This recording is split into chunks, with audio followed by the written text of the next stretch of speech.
So hello and welcome guys, आपका स्वागत है फिर से एक और नई वीडियो में। इस वीडियो के अंदर हम रिटायरमेंट और डेथ ऑफ पार्टनर पढ़ने वाले हैं। इस चैप्टर से रिलेटेड जितने भी आपके बेसिक्स हो सकते हैं, जितने भी आपके बेसिक कॉन्सेप्ट हो सकते हैं, वो सारे के सारे कॉन्सेप्ट हम इस वीडियो के अंदर कवर करने वाले हैं। अगर आप इस वीडियो को पूरा देख लेते हो तो आपकी इस वीडियो के अंदर सारे के सारे बेसिक्स इस चैप्टर से रिलेटेड पूरे हो जाएंगे। तो चलिए शुरू करते हैं अपने चैप्टर को।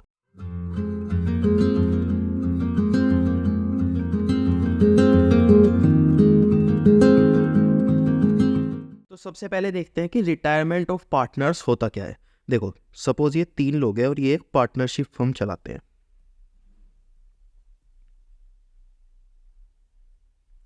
अब ये जो बीच वाला पार्टनर है ना, इसने बोला कि यार मुझे इस फर्म से एग्जिट लेना है, यानी कि मैं इस फर्म का पार्टनर नहीं रहना चाहता। उसके क्या रीजंस हो सकते हैं? कुछ भी रीजंस हो सकते हैं। हो सकता है इसकी लड़ाई हो गई हो बाकी पार्टनर से, हो सकता है इसको लग रहा हो कि यार मुझे ना, मैं यहाँ पर टाइम नहीं दे पा रहा, यहाँ से मुझे प्रॉफिट नहीं हो रहा, या फिर फ्यूचर में ये बिजनेस नहीं चलेगा, वगैरह वगैरह, कोई भी रीजंस हो सकते हैं। बस इसका मन करता है कि यार मुझे ना यहाँ से एग्जिट लेना है। तो यहाँ पर क्या होता है ना, यहाँ पर ये इस फर्म से एग्जिट ले लेता है और केवल यहाँ पर 2 पार्टनर्स बच जाते हैं। इस प्रोसेस को हम क्या बोलते हैं? इस प्रोसेस को हम बोलते हैं रिटायरमेंट ऑफ पार्टनर,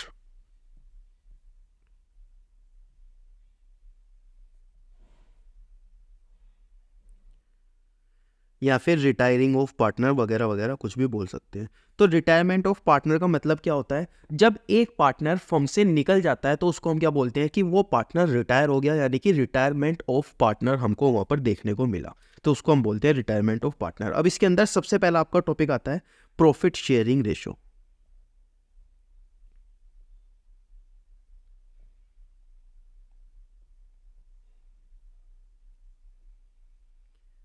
तो ये प्रॉफिट शेयरिंग रेशो क्या होता है, इसको देखते हैं। देखो, मैंने ना यहाँ पर 2 कंडीशन बनाई है।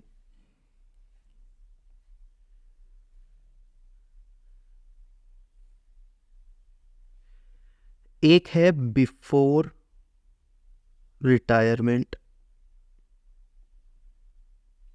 एक है आफ्टर रिटायरमेंट। एक है बिफोर रिटायरमेंट, एक है आफ्टर रिटायरमेंट। ठीक है, अभी हम यहाँ पे क्या देखते हैं कि ये जो है ना पार्टनर्स, यहाँ पर 3 पार्टनर्स काम करते हैं। सपोज यहाँ पर 3 पार्टनर काम करते हैं, इसमें से एक पार्टनर रिटायर हो गया तो यहाँ पर 2 पार्टनर बच गए। बिफोर रिटायरमेंट में 3 पार्टनर थे, फिर बाद में 2 पार्टनर केवल बचे। अब इनको जो प्रॉफिट होता था ना, यहाँ पर भी कुछ प्रॉफिट होता था, यहाँ पर भी कुछ प्रॉफिट होता था। इसके ये 4 हिस्से करते थे। 4 में से 2 हिस्से तो ये वाला पार्टनर रख लेता था, इसके बाद एक हिस्सा ये वाला पार्टनर रख लेता था, और एक हिस्सा ये वाला पार्टनर रख लेता था। और दूसरे पार्ट में इन्होंने क्या किया, इसके 3 हिस्से करना स्टार्ट किया। 2 हिस्से तो ये वाला पार्टनर रखने लगा और एक हिस्सा ये वाला पार्टनर रखने लगा। तो यहाँ पर हमने क्या देखा कि यहाँ पर जो इनका प्रॉफिट शेयरिंग रेशो था वो था 2 रेशो, यानी कि ये दो 2 रेशो, फिर ये वाला 1 रेशो, फिर ये वाला। तो यहाँ पर क्या आ गया 2 रेशो 1 रेशो 1। और यहाँ पर क्या आया 2 रेशो, यहाँ पर क्या आया 1, केवल एक पार्ट। तो हमने क्या देखा कि यार ये जो प्रॉफिट शेयरिंग रेशो था, पहले था 2 रेशो 1 रेशो 1, उसके बाद ये हो गया 2 रेशो 1, यानी कि ये प्रॉफिट शेयरिंग रेशो क्या हुआ, चेंज हुआ। तो इसको हमने क्या बोला, change in profit sharing ratio. अब देखते हैं कि यार ये जो चेंज होता है इसको हम आइडेंटिफाई कैसे करते हैं, यानी कि अगर सपोज हमारे पास ओल्ड रेशो है तो हम न्यू कैसे निकालेंगे, अगर हमारे पास ओल्ड भी है न्यू भी है तो हम गेनिंग रेशो कैसे निकालेंगे, वो सारी चीजें हम क्वेश्चन के साथ साथ देखते हैं। तो सबसे पहला क्वेश्चन हमारे पास आता है, Madhu, Neha and Tina are partner sharing profit and loss in the ratio 5:3:2। हमें कैलकुलेट करना है न्यू प्रॉफिट शेयरिंग रेशो और गेनिंग रेशो कैलकुलेट करना है जब मधु रिटायर होगी। ठीक है, तो अगर मधु रिटायर हो जाती है, सबसे पहला हम पार्ट करते हैं solution. m ratio n ratio t, इनका ओल्ड रेशो है 5:3:2। ये कौन सा रेशो है, ओल्ड रेशो। ठीक है, इसके बाद ये जो मधु है ये रिटायर हो गई, मधु क्या हो गई, रिटायर हो गई। तो हमें क्या निकालना है, न्यू रेशो निकालना है। अब अगर कभी भी एक पार्टनर रिटायर हो जाता है, सिर्फ अगर हमसे बोलते हैं कि ये जो पार्टनर है ये क्या हो गया, रिटायर हो गया। जैसे इस केस में हमसे बोला कि ये जो पार्टनर है ये क्या हो गया, रिटायर हो गया। अगर कभी भी एक पार्टनर रिटायर हो जाता है तो उसका जो शेयर है उसको हम हटा देते हैं और बचे हुए पार्टनर्स का शेयर कौन सा हो जाता है, ये वाला बचे हुए पार्टनर्स का शेयर हो जाता है। जैसे कि अगर हम यहाँ पर देखें तो यहाँ पर एम रिटायर हो गया, ठीक है, तो एम रिटायर हो गया तो एम का जो शेयर है उसको हम क्या कर देंगे, यहाँ से हटा देंगे और बचा हुआ शेयर किसका हो जाएगा, रिमेनिंग पार्टनर्स का हो जाएगा। जैसे कि अगर हमें यहाँ पर एन रेशो टी का निकालना है, एन रेशो टी का निकालना है, ठीक है, एन रेशो टी का हमको निकालना है, तो रिमेनिंग शेयर क्या है, 3:2। तो रिमेनिंग शेयर क्या हो गया, 3:2 हो गया, किसका, एन का और टी का। ये हो गया एन का और ये हो गया टी का। तो इस तरीके से हम क्या निकाल सकते हैं, न्यू रेशो निकाल सकते हैं। कितना इजी है, हमें क्या करना है, जोन सा पार्टनर रिटायर होगा उसका हम हटा देंगे, उससे हमारा क्या आ जाएगा, न्यू रेशो निकल जाएगा। तो न्यू रेशो निकालना कितना आसान है, जोन सा भी पार्टनर होगा उसको हम हटा देंगे और बचे हुए पार्टनर्स का कौन सा रेशो हो जाएगा, न्यू रेशो हो जाएगा। ओल्ड से ही हम न्यू बना सकते हैं, ठीक है। इसके बाद हमको क्या निकालना पड़ता है, गेनिंग रेशो। अभी गेनिंग रेशो निकालने का एक फॉर्मूला हमारे पास आता है, ठीक है। गेनिंग रेशो निकालने का हमारे पास फॉर्मूला आता है, यहाँ पर हमसे क्या बोला था, न्यू प्रॉफिट शेयरिंग रेशो और गेनिंग रेशो दो निकालने हैं। तो गेनिंग रेशो निकालने का हमारे पास एक फॉर्मूला आता है क्या, new ratio minus old ratio. इसका मतलब मेरे पास जो अभी है, जो न्यू रेशो है, उसमें से अगर मैं माइनस कर दूंगा मेरे पास पहले कितना था, तो मुझे पता चल जाएगा मैंने गेन कितना किया है, यानी कि कितना मेरा इंक्रीज हुआ है। तो गेनिंग रेशो का फॉर्मूला क्या आता है, गेनिंग रेशो का फॉर्मूला आता है new ratio minus old ratio, ठीक है। अब करके देखते हैं हम अपने क्वेश्चन को। सबसे पहले हमारा एन का हम निकालेंगे गेनिंग रेशो कितना आएगा, उसके बाद टी का हम निकालेंगे गेनिंग रेशो कितना आएगा। इनका न्यू रेशो क्या है वो लिखते हैं। सबसे पहले न्यू रेशो है 3:5 एन का, और इसका क्या है, टी का 2:5, 2/5, ठीक है। इसके बाद हमें ओल्ड रेशो माइनस करना है, तो ओल्ड इसका क्या था, 3 अपॉन क्या था, 3/10। क्यों, क्योंकि 5 + 3 + 2 कितना हो गया, 10। तो यहाँ पे क्या आएगा, 3/10, और यहाँ पर कितना है इसका, 2/10। तो ओल्ड रेशो क्या है, 2/10, ठीक है। अब इसको हम सोल्व करते हैं, यहाँ पर आ जाएगा 6 - 3, 3/10, और यहाँ पर आ जाएगा 2/10, ठीक है। तो ये क्या हो गया, इनका गेनिंग रेशो हो गया। अब गेनिंग रेशो हम कैसे निकालते हैं, गेनिंग रेशो अगर हमको पता लगाना है तो 3/10 रेशो 2/10, यानी कि 3/2, 10 से 10 हम काट देंगे, तो ये किसका हो गया, एन रेशो टी का। ये क्या हो गया, हमारा गेनिंग रेशो यहाँ पर हमारा आ गया। इसके बाद हमने यहाँ पे क्या निकाला, सबसे पहले हमने यहाँ पर निकाला न्यू रेशो, उसके बाद हमने क्या निकाला, गेनिंग रेशो निकाला। इसके बाद दो पार्ट और है, दो पार्ट कौन से हैं, दूसरे में है कि नेहा अगर रिटायर होती है, इस बार कौन रिटायर होगा, इस बार ये जो हमारा पार्टनर है ये रिटायर नहीं होगा, एन रिटायर होगा। और अगले पार्ट में हमसे बोला गया है टीना अगर रिटायर होती है, तो टीना कब रिटायर होगी, इस पार्ट में टीना रिटायर होगी। तो ये सारे पार्ट आप अपने आप से कर सकते हो, मेरे को केवल एक पहला पार्ट समझाना था, एन और टी आप अपने आप से कर सकते हो। सबसे पहले हमें क्या निकालना है, न्यू रेशो निकालना है। एक बार फिर से देख लो, न्यू रेशो निकालने के लिए हम क्या करते हैं, जो ओल्ड रेशो है, जो सा पार्टनर रिटायर हुआ है, जैसे इस केस में ये रिटायर हुआ है, तो एन और टी का जो नया रेशो है वो कौन सा हो जाएगा, ये वाला न्यू रेशो हो जाएगा। इसके बाद गेनिंग रेशो निकालने के लिए हम new ratio minus old ratio करते हैं। न्यू रेशो कौन सा होता है हमारा, जो अभी हमने निकाला है, यानी कि 3/5 2/5, तो 3/5 2/5 यहाँ लिख दिया। इसके बाद ओल्ड रेशो 3/10 2/10, 3/10 2/10, और अब न्यू रेशो में से ओल्ड रेशो माइनस कर देंगे, जैसे कि ये है हमारा न्यू रेशो, इसमें से ओल्ड रेशो माइनस कर देंगे तो हमारे पास गेनिंग रेशो आ जाएगा।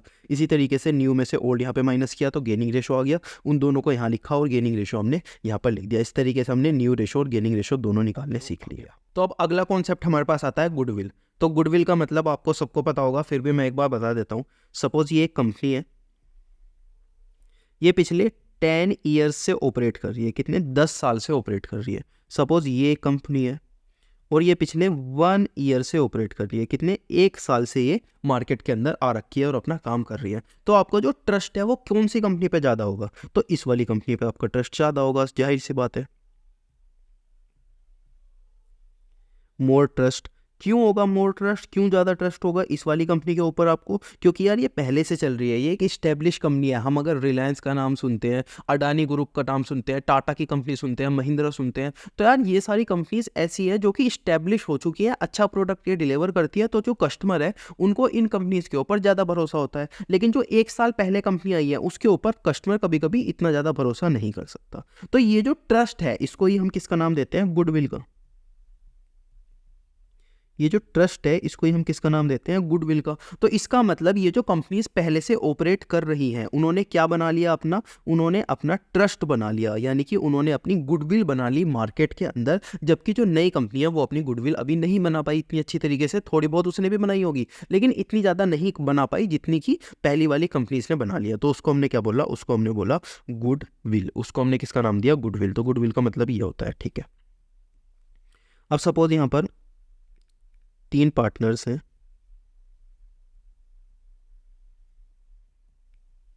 ठीक है। इसमें से एक पार्टनर ने बोला यार मुझे ना रिटायर होना है, तो उन्होंने बोला ठीक है भाई हो जा तू रिटायर। तो यहाँ पर केवल 2 पार्टनर रह गए। अब ये जो बीच वाला पार्टनर है ये क्या हो गया? रिटायर हो गया। ओके।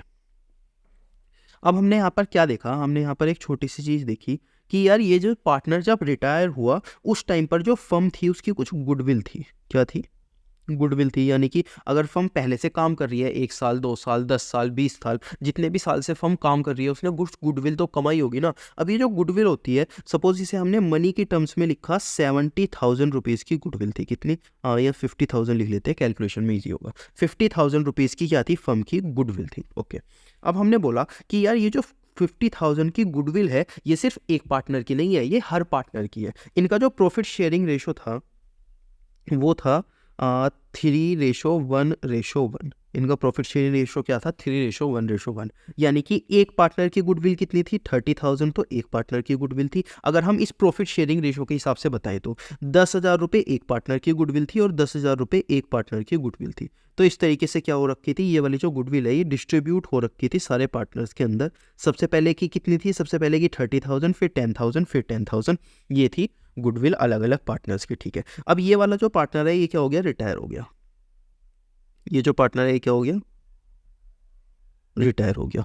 अब ये रिटायर तो हो रहा है, तो इसकी ये जो 10,000 रुपये की गुडविल है इसका क्या होगा? ये जो 10,000 रुपये की गुडविल है इसको ये जो पार्टनर्स बचे हैं ये बांट लेंगे। यानी कि हम इसको क्या कर देंगे? डिस्ट्रीब्यूट कर देंगे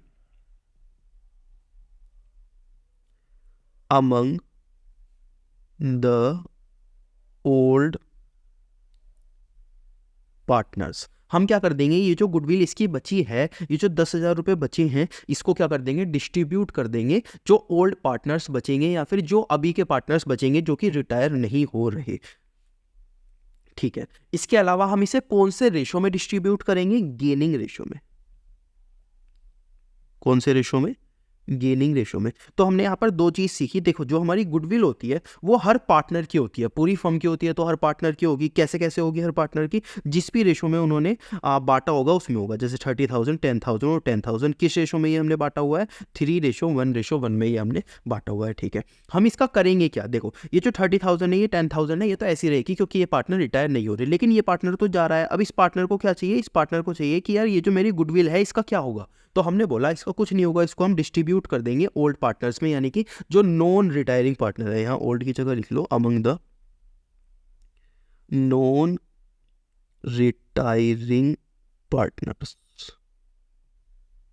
ये कौन से पार्टनर में डिस्ट्रीब्यूट हो जाएगी? जो कि नॉन रिटायरिंग पार्टनर है। और कौन से रेशो में डिस्ट्रीब्यूट होगी? गेनिंग रेशो में ये डिस्ट्रीब्यूट होगी। यानी कि जो नॉन रिटायरिंग पार्टनर है उन्होंने जिसमें भी गेन किया होगा, इसने जिस रेशो में गेन किया होगा, इसने जिस रेशो में गेन किया होगा, उसको हम क्या कर देंगे? डिस्ट्रीब्यूट कर देंगे। कौन से रेशो में? गेनिंग रेशो में, ठीक है। अब इसकी जनरल एंट्री क्या होती है? देखो इसके अंदर मेजरली 2 केसेस बनते हैं। सबसे पहला केस कौन सा आता है? when goodwill note appear in the books। जब गुडविल बुक्स के अंदर अपीयर नहीं हो रही। तो सबसे पहले केस को देखते हैं, फिर दूसरे केस को देखेंगे बाद में कि दूसरे केस क्या होता है और दूसरे केस के अंदर हम कैसे कैसे चीज़ों को देखते हैं। तो सबसे पहले when goodwill not appear in the book, यानी कि गुडविल बुक्स के अंदर अपीयर नहीं हो रही, तो इसकी जनरल एंट्री हम क्या करते हैं, इसकी जनरल एंट्री हम करते हैं गेनर टू लूजर, या फिर हम इसकी जगह ये भी बोल सकते हैं नॉन रिटायरिंग पार्टनर्स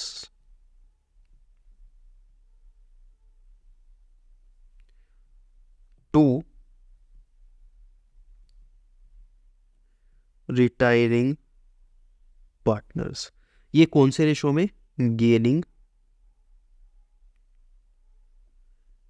रेशो में हमें यहाँ पर डिस्ट्रीब्यूट करना पड़ेगा। या तो आप बोल लो गेनर टू लूजर, यानी कि किसने गेन किया, जो रिटायर नहीं हो रहे वो गेन करेंगे, और लूज कौन करेगा, जो रिटायर हो रहा है वो लूज करेगा। या फिर आप ये बोल सकते हो non retiring partner to retiring partner, जो आपका मन करता है वो बोल सकते हो। तो सबसे पहली एंट्री क्या होगी, या तो गेनर टू लूजर आप कर लेना, या फिर non retiring partner to retiring partner भी एंट्री हो सकती है। अब ये जो जनरल एंट्री होती है इसकी दो टाइप हमारे पास आती है। एक तो जब goodwill not appear in books, तो हम क्या करते हैं गेनर टू लूजर हम कर सकते हैं, या फिर क्या कर सकते हैं non retiring partner to retiring partner भी हम कर सकते हैं। ये क्या था, goodwill not appear in books. लेकिन अगर ऐसा होगा कि गुडविल अपीयर्स इन बुक, यानी कि दूसरा पार्ट हमारे पास आएगा क्या, गुडविल अपीयर्स इन बुक। अगर गुडविल क्या हो रखी है, बुक में अपीयर हो रखी है, तो हम कैसे कैसे इस चीज को सॉल्व करेंगे वो देखते हैं। सबसे पहले गुडविल बुक में अपीयर होने का मतलब क्या है, जो हमारी बैलेंस शीट है वो कुछ इस तरीके से दिखती है हमको।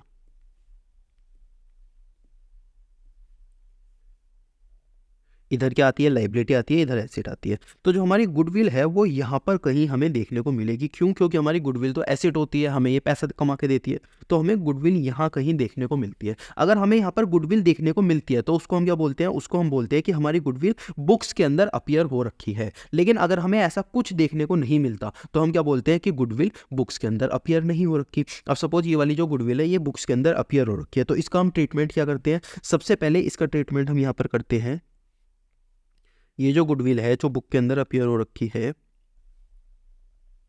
इसका ट्रीटमेंट हम करते हैं जनरल एंट्री के थ्रू। कौन सा ट्रीटमेंट करते हैं, जो हमारे पार्टनर्स हैं हम उनसे चार्ज कर लेते हैं, यानी कि जो हमारे ओल्ड पार्टनर्स है उनके कैपिटल अकाउंट टू गुडविल हम लिख देंगे। ओल्ड पार्टनर्स कौन से हैं, जो हमारे रिटायरमेंट से पहले के पार्टनर है, यानी कि सपोज पहले 3 पार्टनर थे, उसके बाद एक पार्टनर रिटायर हो गया, अब 2 बच गए, तो ये कौन से पार्टनर मैं बोल रहा हूँ, ओल्ड पार्टनर जो कि हमारे रिटायरमेंट से पहले थे, यानी कि 3 पार्टनर्स जो थे। तो हमारी जनरल एंट्री क्या हो जाती है, इस तरीके से जनरल एंट्री हमारी यहाँ पर हो जाती है। इसके बाद क्या होता है, इसके बाद नॉर्मल वही एंट्री हम कर देते हैं, कौन सी, जो हमने ऊपर की थी यही वाली। सबसे पहले गेनर टू लूजर, या फिर यहाँ और लिख देता हूँ गेनर टू लूजर ये कर लो, या फिर non retiring partner to retiring partner कर लो। तो यही वाली एंट्री का हो जाती है हमारी, नीचे भी हो जाती है। तो यही मैं कॉपी पेस्ट यहाँ पर कर देता हूँ।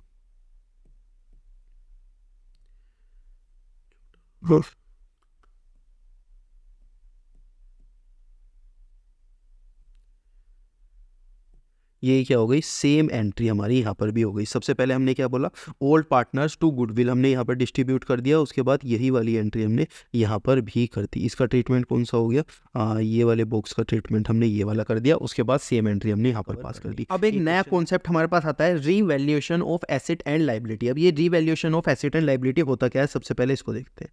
तो यहाँ पर मैंने एक लाइन ड्रॉ की है और यहाँ पर मैंने लिखा अप्रैल, या फिर 3 मैंने इस लाइन के ऊपर कॉलम बनाई। ये जो हमारा ईयर था ये था 2012-13, ये था 2013-14, ये था 2014-15। ये क्या है, हमारे 3 फाइनेंशियल ईयर है जो कि हमने इस वाली लाइन में ड्रॉ किया है। पहला फाइनेंशियल ईयर ये वाला, दूसरा ये वाला, और तीसरा ये वाला फाइनेंशियल ईयर, ठीक है। अब मैं क्या बोलता हूँ आपसे कि यार ये जो पार्टनर है ना, ये यहाँ पर 3 पार्टनर है, 1 2 और 3 पार्टनर यहाँ पर है। इस वाली फर्म के अंदर क्या है, 3 पार्टनर है, ठीक है। और इनमें से एक पार्टनर अगर रिटायर हो गया तो यहाँ पर 2 पार्टनर केवल हमारे पास बचे, यानी कि ये जो फर्म थी इसके अंदर 3 पार्टनर थे, उसके बाद एक पार्टनर रिटायर हो गया। कौन सी डेट को रिटायर हो गया? इस वाली डेट को रिटायर हो गया। कौन सी डेट को? इस वाली डेट को ये वाला पार्टनर रिटायर हुआ है, इस वाली डेट को। तो यहाँ पर कितने पार्टनर बचे? 2 पार्टनर बचे। ठीक है, इतना आपको समझ में आ गया? बिल्कुल। अब मैं आपसे बोलता हूँ कि यार ये जो पार्टनर थे ना, यहाँ पर एक बिल्डिंग थी इनके पास।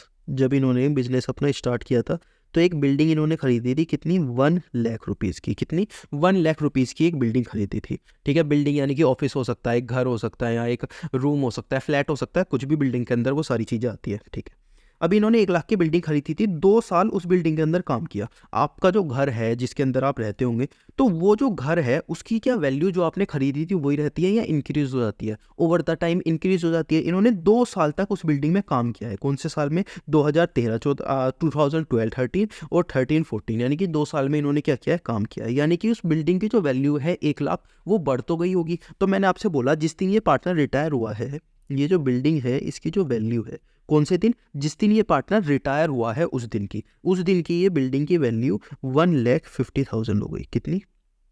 1.5 लाख या फिर 1,50,000। ठीक है, तो हमने क्या बोला? हमने बोला कि पार्टनर्स को क्या हो गया? 50,000 रुपये का प्रॉफिट हो गया। भाई इनकी पार्टनर्स की फर्म है, ठीक है, पार्टनर्स की फर्म ने एक बिल्डिंग खरीदी हुई थी, बिल्डिंग की वैल्यू बढ़ गई। कितनी? 50,000 से बढ़ गई। पहले 1 लाख थी, अब 1,50,000 हो गई। तो प्रॉफिट भी किसका हुआ? पार्टनर्स का हुआ। तो हमने बोला पार्टनर्स को क्या हो गया? प्रॉफिट हो गया।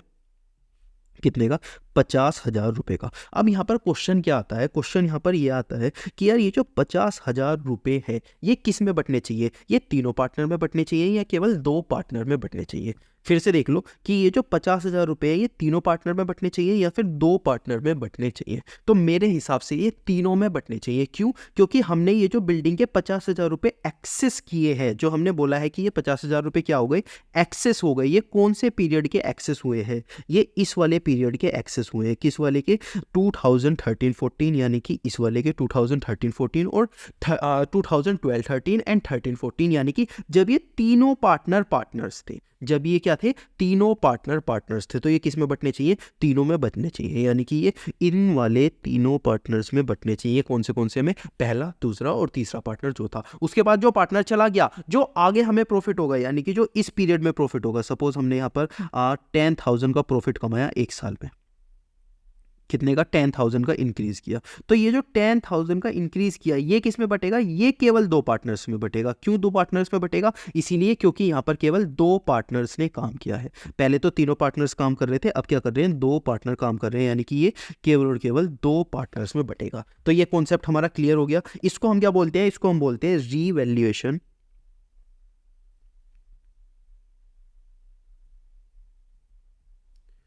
Of asset. इसी तरीके से जैसे एसेट है उसी तरीके से हमारी लाइबिलिटी भी हो जाती है। Revaluation of asset and liabilities. जैसे हमारी एसेट इंक्रीज या डिक्रीज होती है, इसी तरीके से लाइबिलिटी भी इंक्रीज और डिक्रीज होती है। इसको हम क्या बोलते हैं? Revaluation of asset and liability. ये किस पार्टनर में पड़ता है? जो भी हमारे ओल्ड पार्टनर्स थे उसके अंदर हमारा पड़ जाता है। ठीक है, किस रेशो में बढ़ता है? Old ratio. ऑफ कोर्स जब ओल्ड पार्टनर्स में बढ़ता है तो ओल्ड रेशो हमको लेना पड़ता है। अगर प्रॉफिट होगा तो भी बटेगा।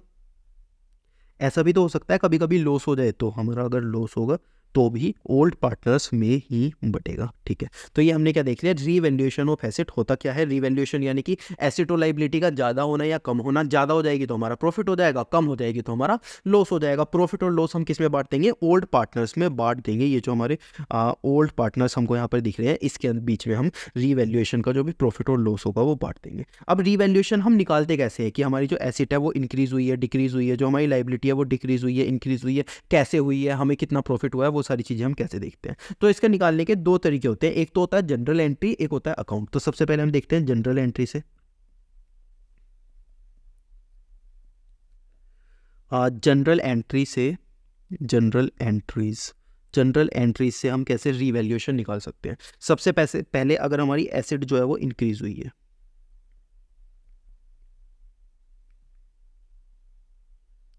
अगर हमारी एसेट इंक्रीज हुई है तो हम क्या करेंगे? अगर हमारी एसेट इंक्रीज हुई है तो सबसे पहले एसेट को करेंगे डेबिट टू रीवैल्यूएशन। एक नया अकाउंट हम यहाँ पर बनाएंगे, एसेट टू रीवैल्यूएशन, ठीक है। अगर हमारी जो एसेट है वो डिक्रीज हुई है,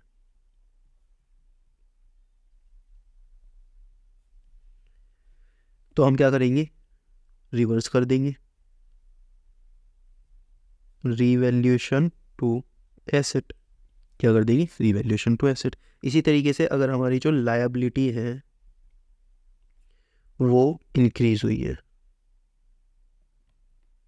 या फिर जो हमारी लायबिलिटी है वो क्या हुई है, डिक्रीज हुई है,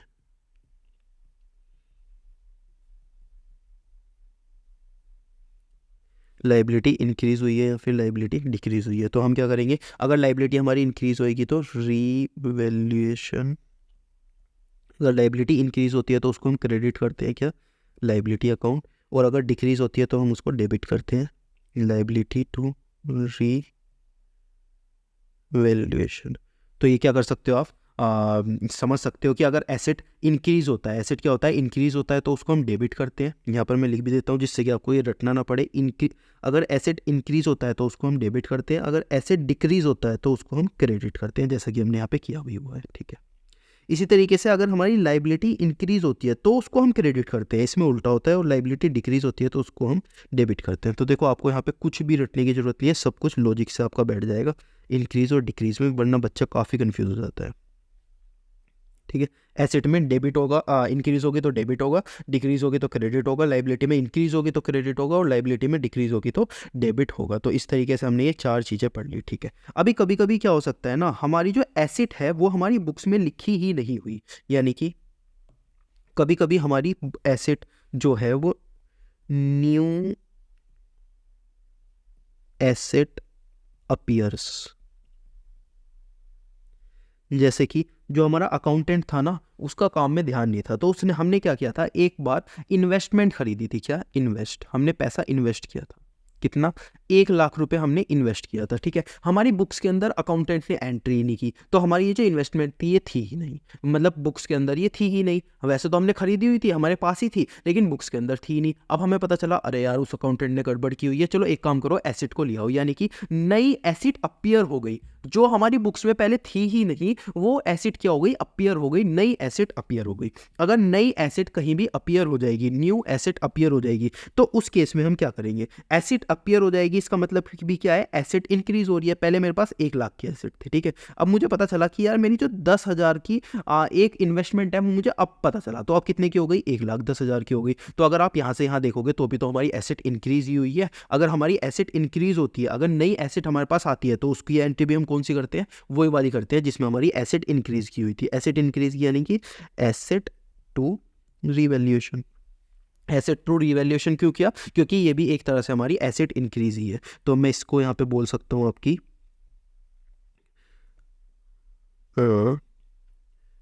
एसेट इंक्रीज।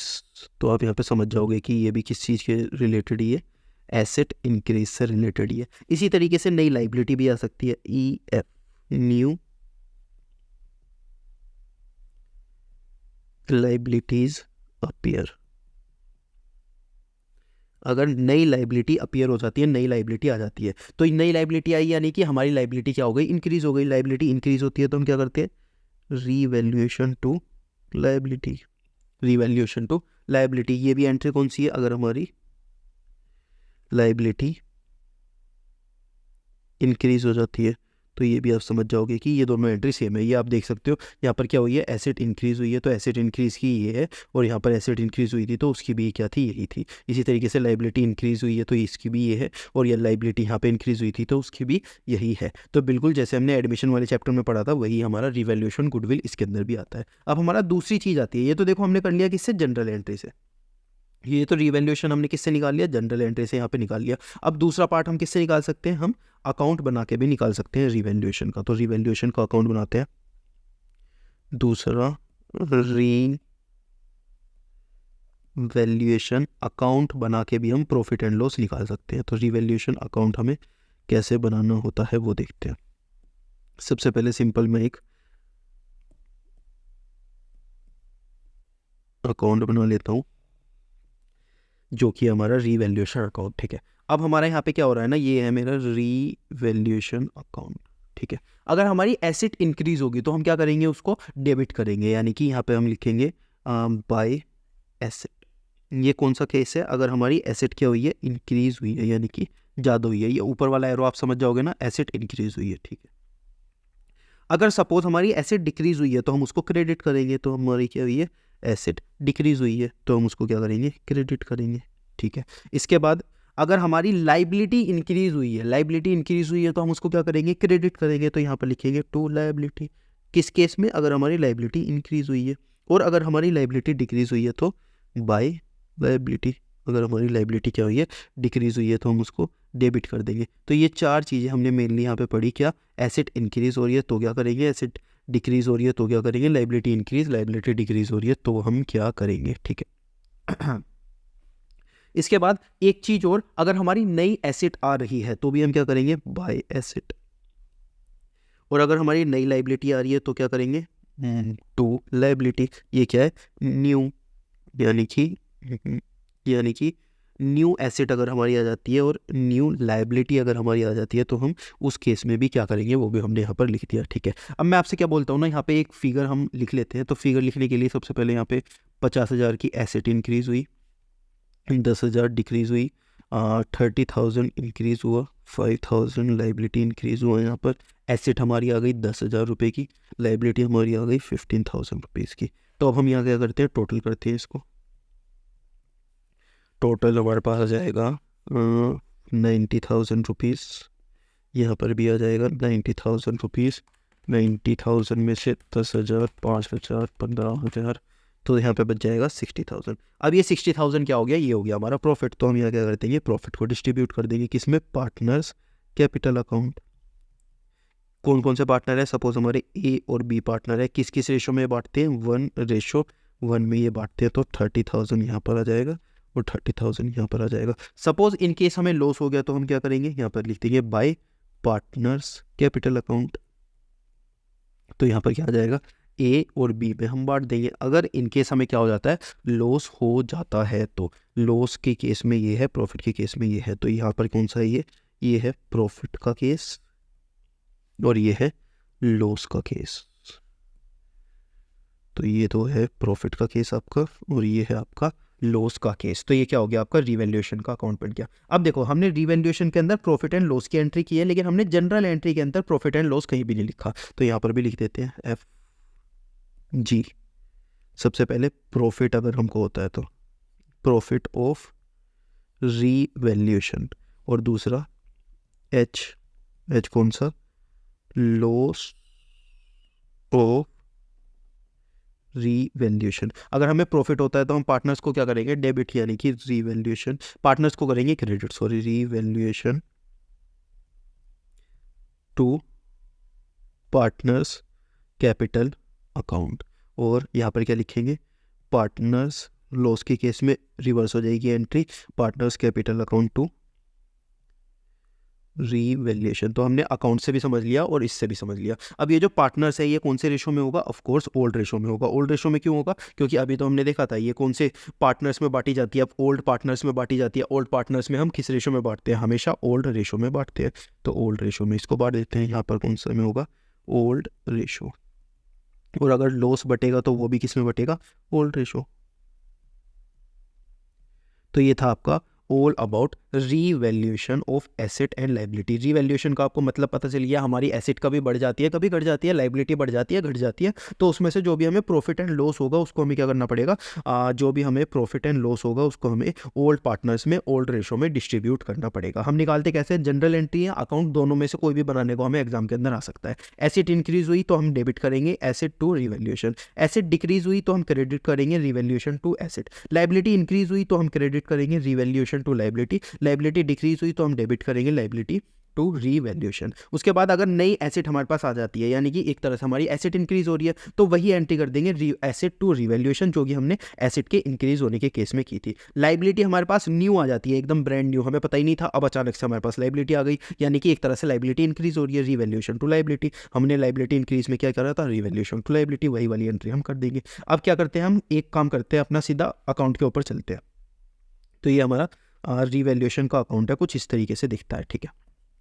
यहाँ पे हमने क्या देखा, हमने देखा कि अगर एसेट इंक्रीज हो रही है तो हमने उसे डेबिट करा, ये क्या है हमारी ये क्या है हमारी क्रेडिट साइड है, ये क्या है हमारी डेबिट साइड है। हम कौन से अकाउंट में, रिवैल्यूएशन, यानी कि हमारी एसेट के लिए यहाँ पे उल्टी चीज़ें चलेगी। तो यहाँ पे हमारा क्या है, अगर हमारी एसेट जाएगी तो एसेट टू रिवैल्यूएशन, यानी कि एसेट क्या हो रही है हमारी, एक तरह से debit, asset to revaluation, revaluation to asset, इस तरीके से यहाँ पे चलता है। तो अगर एसेट इंक्रीज होगी तो यहाँ पे क्या होगा, हम यहाँ पे इस तरीके से यहाँ पे इस तरफ लिख देंगे, और एसेट अगर डिक्रीज होगी तो हम इस तरफ लिख देंगे। लाइबिलिटी अगर हमारी इंक्रीज होगी तो इस तरफ लिख देंगे, लाइबिलिटी डिक्रीज होगी तो यहाँ पर हम इस तरीके से लिख देंगे, ठीक है। अगर हमारी नई एसेट आएगी, यानी कि बिल्कुल ब्रांड न्यू नई एसेट आई है, यानी कि एक तरह से इंक्रीज हो रही है, तो उसी सेम साइड हम यहाँ पे लिख देंगे। नई लाइबिलिटी आएगी, यानी कि बिल्कुल ब्रांड न्यू, एक तरह से हमारी लाइबिलिटी इंक्रीज हो रही है, तो इंक्रीज वाली साइड ही हम यहाँ पर लिख देंगे। उसके बाद हमने यहाँ पे देखा कि अगर प्रॉफिट आता है और लॉस आता है तो हम उस केस में क्या करेंगे, अगर प्रॉफिट हमारे में आता है तो इस तरफ आना चाहिए, इस तरफ आएगा तो हम पार्टनर्स में बांट देंगे। लॉस आता है यानी कि इस तरफ बैलेंस बचता है तो इस तरफ है, तो यानी कि हमारा लॉस है तो हम इन वाले पार्टनर्स में बांट देंगे। अब हमने जनरल एंट्री भी कर ली प्रॉफिट की और लॉस की। क्या आप यहाँ से भी जनरल एंट्री बना सकते हो अगर चाहो तो। कैसे, देखो यहाँ पे क्या है, रिवैल्यूएशन, यानी कि revaluation to partners in case of profit. यहाँ पे देखो आप, इन केस ऑफ प्रॉफिट क्या है, रिवैल्यूएशन टू पार्टनर, इस तरीके से तो ये दोनों चीजें चलती है। तो यहाँ पे भी आप देख सकते हो by partners to revaluation in case of loss, तो यहाँ पे क्या है, in case of loss partners to revaluation. तो इस तरीके से भी आप एंट्री बना सकते हो। कौन से रेशो में ये बटेगा, ओल्ड रेशो और ओल्ड रेशो में। तो आपको कुछ भी चीज़ रटने की जरूरत नहीं है, इंक्रीज डिक्रीज डेबिट क्रेडिट सारी चीज़ें मैंने समझा दी, वो सारी चीज़ें आप कर सकते हो। तो नया कॉन्सेप्ट हमारे पास आता है इस चैप्टर के अंदर, रिटायरमेंट ऑफ पार्टनर्स के अंदर, distribution of profit and loss. Distribution of profit and loss क्या होता है, इसको हम देखते हैं। सबसे पहले इसके अंदर हमारे पास आता है एक्यूमुलेटेड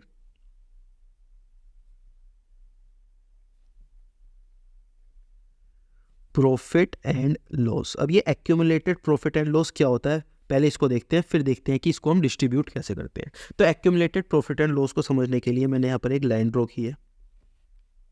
इसके अंदर मैंने 3 साल बनाए हैं, ठीक है। ये हो गया 2012 और 13, ये हो गया 2013 और 14, ये हो गया 2014 और 15। तो ये 3 क्या है हमारे, 3 फाइनेंशियल ईयर है, 2012-13, 13-14 और 14-15, ठीक है। मैंने आपको बोला कि यार ये ना 3 पार्टनर्स थे फर्म के अंदर, और इनकी फर्म काफ़ी ज़्यादा अच्छी तरीके से चल रही थी। अचानक से एक पार्टनर ने बोला यार मैं तो रिटायर हो जाऊंगा, तो इन्होंने बोला कि ठीक है हो जा तू। तो अब यहाँ पर केवल 2 पार्टनर बचे। क्या बचे, 2 पार्टनर बचे। तो हमने क्या बोला कि यार अगर तू रिटायर हो जाएगा तो कौन से दिन होगा, इसने बोला इस दिन रिटायर होऊंगा। हमने बोला ठीक है। तो इसके बाद से हमारी फर्म के अंदर केवल 2 पार्टनर रहेंगे, ना तो ज़्यादा और ना ही कम। अरे भाई कौन से 2 पार्टनर रहेंगे, ना तो ज़्यादा और ना कम। पहले थे 3 अब थे 2, ठीक है। अब मैं आपसे पूछता हूँ यार ये जो प्रॉफिट है हमारा कौन से ईयर का, इस वाले ईयर का, और ये जो प्रॉफिट है हमारा कौन से ईयर का, इस वाले ईयर का।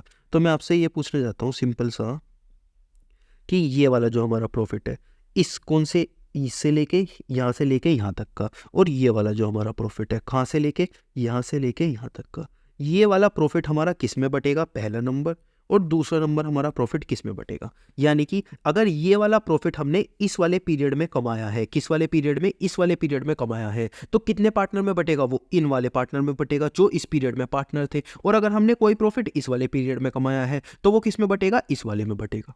सिंपल। तो हमने यहाँ पे क्या बोला, हमने बोला कि यार जिस पीरियड में हम जितना प्रॉफिट कमाएंगे उतने पार्टनर्स में उसे बांटेंगे। तो पहले पार्टनर कितने थे हमारे पास, इस पीरियड में 3 पार्टनर थे, तो ये प्रॉफिट हम 3 में बांटेंगे। और इस पीरियड में 2 पार्टनर थे, तो ये वाला प्रॉफिट हम 2 में बांटेंगे। सिंपल, ठीक है। तो हमने क्या बोला कि ये वाला प्रॉफिट तो हमारे 3 पार्टनर्स में बटेगा, और ये वाला प्रॉफिट 2 पार्टनर्स में बचेगा। क्यों, क्योंकि एक छोड़ के चला गया तो थोड़ी ना उसको प्रॉफिट देते रहेंगे। तो हमारे यहाँ पे 3 पार्टनर में बटेगा, 2 पार्टनर में ये वाला बटेगा, ठीक है। तो इससे तो हमें केस खत्म, इससे तो हमें कुछ करना नहीं है। क्यों नहीं कुछ करना, क्योंकि ये वाली कब की है, बात की बात है। हमें कौन सा करना है, हम रिटायरमेंट चैप्टर पढ़ रहे हैं, यानी कि हम रिटायर जब पार्टनर हुआ है तो उस केस में हमें क्या करना है, वो चीज़ हमें देखनी है। तो ये जो प्रॉफिट है इसको हमें क्या करना पड़ेगा, डिस्ट्रीब्यूट करना पड़ेगा। ये जो प्रॉफिट है इसको हमें क्या करना पड़ेगा, डिस्ट्रीब्यूट करना पड़ेगा। कौन से पार्टनर्स में, ओल्ड पार्टनर्स में। ओल्ड पार्टनर्स कौन से हैं, ये जो 3 पार्टनर्स हमारे पास पहले थे इनको हमने क्या बोला, ओल्ड पार्टनर्स बोला, ठीक है। तो ये जो प्रॉफिट है हमारा डिस्ट्रीब्यूट होगा किसमें, ओल्ड पार्टनर में। और इस प्रॉफिट को हम क्या बोलते हैं, इस प्रॉफिट को हम बोल सकते हैं एक्यूमुलेटेड प्रॉफिट। पिछले साल जो हमने प्रॉफिट कमाया था उसको हम क्या बोलते हैं, एक्यूमुलेटेड प्रॉफिट हम बोल सकते हैं, या फिर प्रॉफिट को क्रेडिट भी हम बोल सकते हैं, क्या, क्रेडिट प्रॉफिट। अब देखो ये हमने यहाँ पे बहुत इजीली बोल दिया कि हमने प्रॉफिट कमाया होगा, ऐसा भी तो हो सकता है हमने लॉस कमाया हो। अगर हम लॉस बोलेंगे तो हम क्या बोलेंगे, लॉस लेकिन डेबिट साइड। तो हम यहाँ पे क्या लिखेंगे, हम यहाँ पर इस तरीके से लिखेंगे, यहाँ पर लिखेंगे प्रॉफिट, यह प्रॉफिट और लॉस, और यहाँ पर लिखेंगे प्रॉफिट और लॉस। अगर प्रॉफिट की डेबिट बैलेंस है तो ये क्या है, यहाँ पर है प्रॉफिट, और किसी भी चीज का क्रेडिट बैलेंस है तो वो क्या है हमारे लिए, लॉस।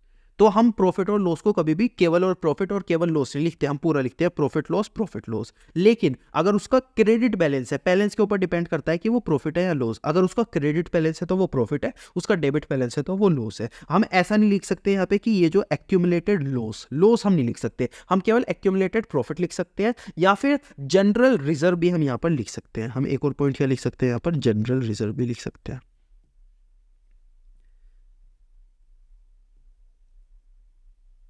हमने यहाँ पर क्या लिखा, एक्यूमुलेटेड प्रॉफिट लिखा, जनरल रिजर्व लिखा, या फिर प्रॉफिट एंड लॉस का क्रेडिट बैलेंस लिखा। इन तीनों केसेस में हमारा क्या हो जाता है, प्रॉफिट ही हो जाता है। तो ये तीनों केसेस हमारे कौन से बन जाते हैं, प्रॉफिट के बन जाते हैं। और ये लास्ट का केस हमारा कौन सा बन जाता है, लॉस का बन जाता है। तो मैं यहाँ पर आपको लिख के दे देता हूँ, और ये तीनों केसेस हमारे कौन से हो गए, ये तीनों केसेस हमारे हो गए प्रॉफिट के। अगर हमारा पिछली सालों में प्रॉफिट होगा तो ये वाला हमें बोला जाएगा, और लॉस होगा तो हमें इस तरीके से यहाँ पर लिख के दिया जाएगा, क्या, profit and loss.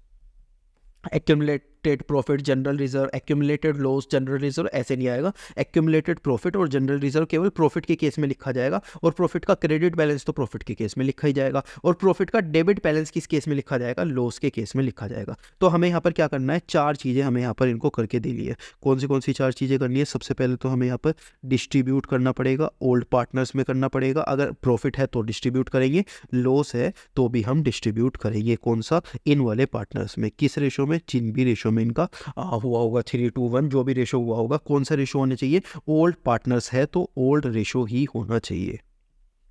Old partners है तो कौन सा रेशो होना चाहिए, ओल्ड रेशो ही हमारा हर बार काम करेगा। इस लाइन में लिखूं इधर, चलो इधर लिख देता हूँ। ओल्ड रेशो है तो हमारा कौन सा काम करेगा, ओल्ड रेशो ही काम करेगा। ये सारी चीज़ आप डाउनलोड कर सकते हो, लिखने की आपको ज़रूरत नहीं है, इसीलिए मैं ढंग से लिख रहा हूँ, जिससे कि आप जब सेल्फ स्टडी करो तो आपको समझ आ जाए।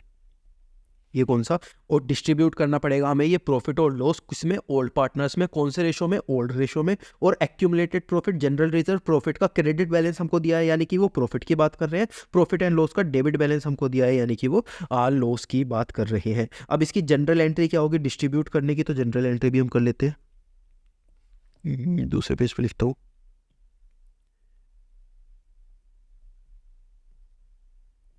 सबसे पहले जनरल एंट्री क्या होगी हमारे, अगर हमें प्रॉफिट हुआ है तो हमारी जनरल एंट्री क्या होगी, और अगर हमें लॉस हुआ है तो हमारी जनरल एंट्री क्या होगी। तो अगर हमें प्रॉफिट हुआ है तो हम पार्टनर्स को क्या करेंगे, क्रेडिट करेंगे, यानी कि टू पार्टनर्स कैपिटल अकाउंट। ये कौन से पार्टनर होंगे, ओल्ड पार्टनर होंगे। ओल्ड पार्टनर कौन से रेशो में लेंगे, ओल्ड रेशो में लेंगे। जो उनसे भी पार्टनर आएंगे वो उसी रेशो में हमेशा लेते हैं। और ऊपर हम क्या लिख सकते हैं, अगर हमें दिया जाएगा जनरल रिजर्व तो हम क्या लिखेंगे, जनरल रिजर्व। एक्यूमुलेटेड प्रॉफिट बोला जाएगा तो एक्यूमुलेटेड प्रॉफिट लिखेंगे। पी एंड एल बोला जाएगा तो पी एंड एल लिखेंगे, यानी कि जो भी इन तीनों में से हमें क्वेश्चन के अंदर दिया जाएगा वही हम उठा के वहाँ पर लिख देंगे। तो ये क्या हो जाएगी, हमारी जनरल एंट्री हो जाएगी। ये तीन अकाउंट हो जाएंगे डेबिट। कुछ भी इसमें से हो सकता है, ये हो सकता है, ये हो सकता है, या फिर नीचे वाला हो सकता है, ठीक है। और यहाँ पे क्या लिख सकते हैं, टू पार्टनर्स कैपिटल अकाउंट। और लॉस के केस में हम क्या लिखेंगे, लॉस के केस में तो एक ही चीज़ हम लिखते हैं, क्या, पार्टनर्स कैपिटल अकाउंट। सबसे पहले ये क्या हो जाएगी, एंट्री उल्टी हो जाएगी, यानी कि पार्टनर्स कैपिटल अकाउंट डेबिट हो जाएगा। टू यहाँ पर क्या आ जाएगा, इस केस में तो हमें एक ही चीज़ दी जाएगी, क्या, पी एंड एल। तो हम क्या बोल देंगे, पी एंड एल यहाँ पर बोल देंगे। ये जो है ये कौन से में बटेगा, ओल्ड पार्टनर्स में बटेगा। कौन से रेशो में बटेगा, ओल्ड रेशो में बटेगा। तो ये क्या था आपका, ये था आपका अगर आपको जनरल रिजर्व दिया जाता है तो ये मैं यहाँ पर ही लिख देता हूँ जिससे कि आपको बाद में पढ़ने में आसानी होगी। ये क्या थी आपकी जनरल एंट्री थी, यानी कि इसको डिस्ट्रीब्यूट करने का यहाँ पर आ जाएगा कि ढंग से नहीं आ रहा, छोड़ो इसको, फिर यहीं पर हम लिख देते हैं। ठीक है, जनरल एंट्री इस तरीके से हम डिस्ट्रीब्यूट कर देंगे, क्या प्रॉफिट के केस में क्या जनरल एंट्री होगी और लॉस के केस में क्या जनरल एंट्री होगी। वो दोनों एंट्रीज हमने यहाँ पर देख ली। किस केस में है ये, जनरल रिजर्व के केस में। इसका क्वेश्चन देखना है तो क्वेश्चन बहुत ईजी सा आएगा, इसका कोई खास क्वेश्चन नहीं आएगा। क्या एग्जाम्पल मैं आपको यहाँ पर लिख के दिखा देता हूँ। सबको सपोज आपको जनरल रिजर्व दिया हुआ है 70,000 का, ओल्ड पार्टनर्स दिए हुए A/B/C, किसमें 3/2/1 में। तो यहाँ पे क्या आपको बोला जाएगा कि आप जनरल रिजर्व की एंट्री करके दिखाओ। तो आप जनरल रिजर्व की एंट्री क्या करोगे, ये क्या है आपका जनरल रिजर्व। जनरल रिजर्व हमेशा क्या होता है, प्रॉफिट। तो जनरल रिजर्व क्या आके प्रॉफिट नहीं लिख के देंगे, ये आपको याद रखना पड़ेगा। जनरल रिजर्व हमेशा क्या होता है, प्रॉफिट। तो यहाँ पे आपको क्या लिखना पड़ेगा, जनरल रिजर्व कितना 70,000। क्यों डेबिट आ जाएगा, क्यों, क्योंकि प्रॉफिट की एंट्री क्या होती है, ये वाली। To partners capital account, partners कौन से हैं, 2A 2B 2C। ये किस रेशो में बांटते हैं, 3/2/1 में। तो 70,000 डिवाइड बाई 6 मल्टीप्लाई 3, कैलकुलेशन कुछ ज़्यादा ही 35,000 divide by 3 multiply 2, 333 divide by 3 multiply 2। यार ये सही भी है क्या, चलो यार 70,000 कैलकुलेशन इतनी घटिया ली ना मैंने।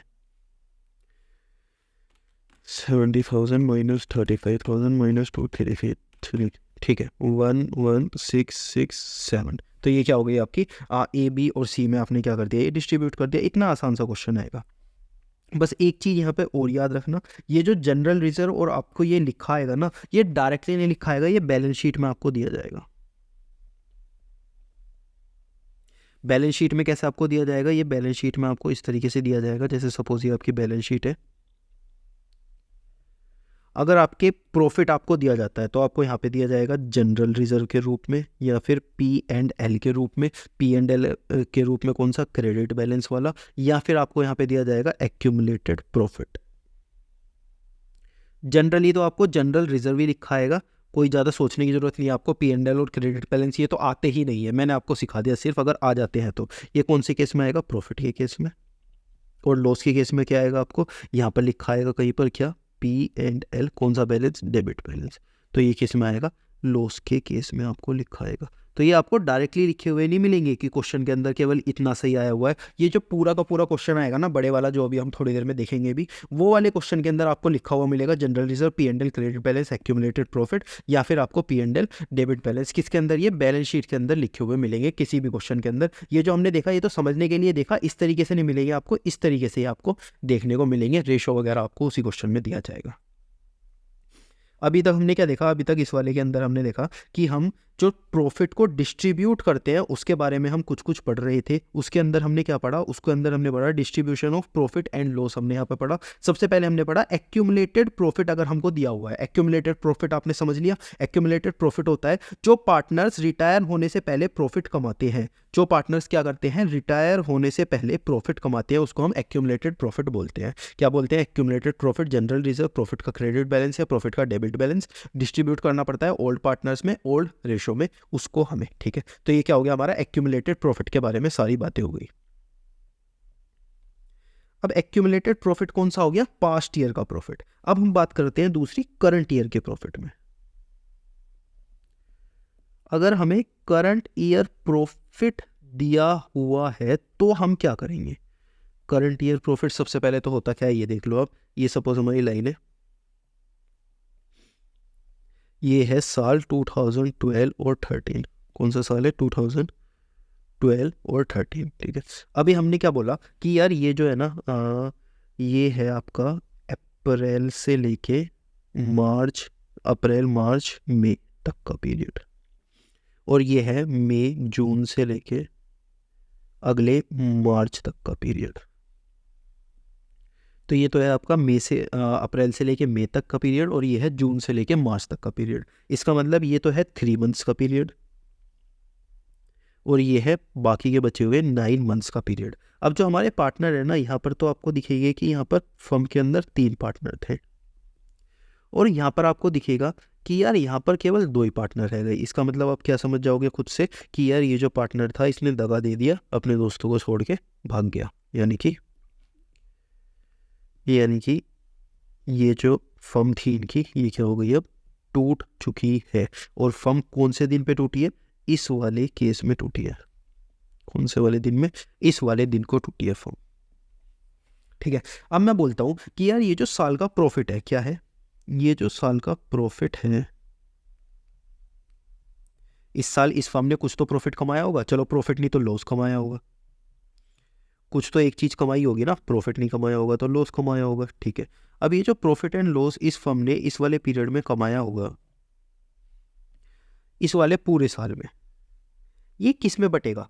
3 में बटना चाहिए या फिर 2 में बटना चाहिए? आप फिर से सुन लो यार, ये जो प्रॉफिट एंड लॉस कमाया होगा फर्म ने करंट ईयर में, जो प्रॉफिट एंड लॉस कमाया होगा, ये 3 में बटेगा या 2 में बटेगा? देखो लॉजिक तो ये बोलता है कि ये जो 3 महीने का प्रॉफिट है ये इन तीनों में बांट दो, और ये जो 9 महीने का प्रॉफिट है ये इन दोनों में बांट दो। लॉजिक तो ये बोलता है ना कि यार ये जो 3 महीने का प्रॉफिट है, जो ये 3 महीने का प्रॉफिट है ये तो इन तीनों में बांट दो, और ये जो 9 महीने का प्रॉफिट है यानी कि जो इस पीरियड में कमाया है ये इन 2 में बांट दो। तो इसी लॉजिक के ऊपर हम वर्क करेंगे और इसी लॉजिक के ऊपर हम ये डिस्ट्रीब्यूट करेंगे, यानी कि जो भी हमारा प्रॉफिट और लॉस होगा कौन से केस में, इस वाले केस में, उसको हमें कहाँ बांटना पड़ेगा? इस वाले केस में, यानी कि इन तीनों पार्टनर्स को बांटना पड़ेगा। और जो भी हमारा प्रॉफिट एंड लॉस होगा अगले वाले केस में, उसे हमें अगले वाले केस में बांटना पड़ेगा, यानी कि इस वाले डिस्ट्रीब्यूशन में बांटना पड़ेगा। इसके अंदर हमें इन तीनों पार्टनर्स में बांटना पड़ेगा और इसके अंदर हमें इन दोनों पार्टनर्स में केवल बांटना पड़ेगा। तो हम क्या देख रहे हैं? हम ये देख रहे हैं कि यार ये तो हो गई बात की बात, ये तो हमें रिटायरमेंट का कोई केस ही नहीं है। हमारा रिटायरमेंट हो कब रहा है? हमारा रिटायरमेंट हो रहा है इस वाली डेट को। तो हम रिटायरमेंट से पहली वाली चीज़ें देखेंगे कि इस वाले प्रॉफिट को हम कैसे डिस्ट्रीब्यूट करते हैं। ठीक है, अभी आपको एग्जाम्पल के लिए मैं एक एग्जाम्पल यहाँ पर लिख लेता हूँ। सपोज जो आपका करंट ईयर का प्रॉफिट है,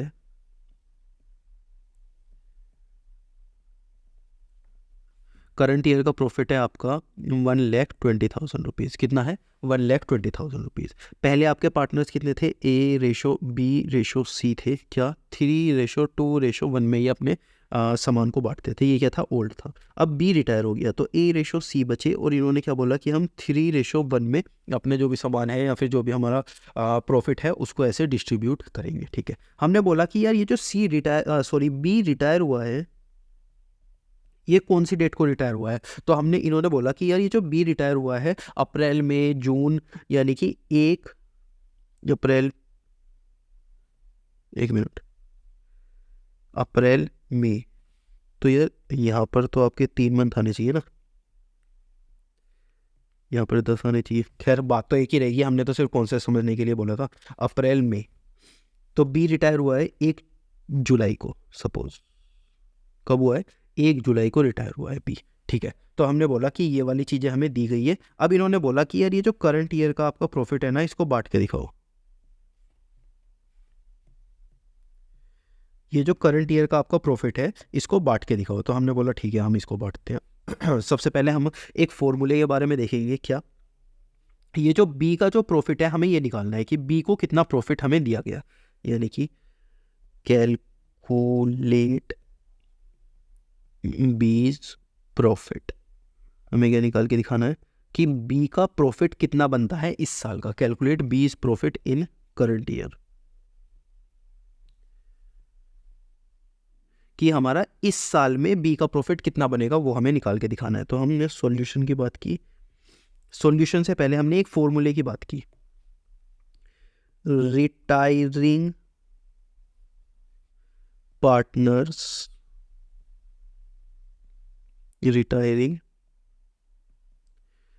सबसे पहले हमने क्या बोला कि जो पार्टनर हमारा रिटायर हो रहा है, retiring partner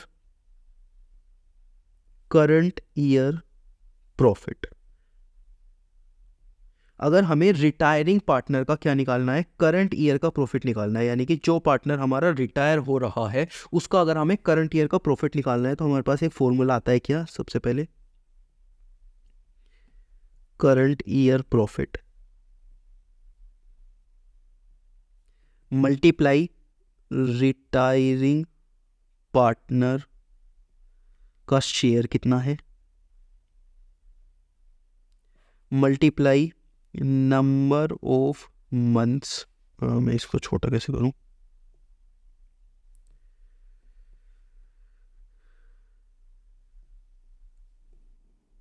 multiply number of months before retirement divide by total number of months in an इन अ